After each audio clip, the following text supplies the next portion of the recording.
Hello viewers, you are going to learn how to set up Eastlink wireless modem. So let's get started. Start by unboxing your modem and plugging it into a power outlet. Then use the coaxial cable provided to connect the modem to the false cable outlet. Next, connect your computer or router to the modem using an Ethernet cable.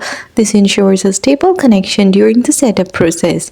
Then turn on the modem and wait for the indicator lights to stabilize. Always make sure the online or internet light is solid before continuing. Then open a web browser and enter the modem's IP address. It is commonly 192.168.0.1.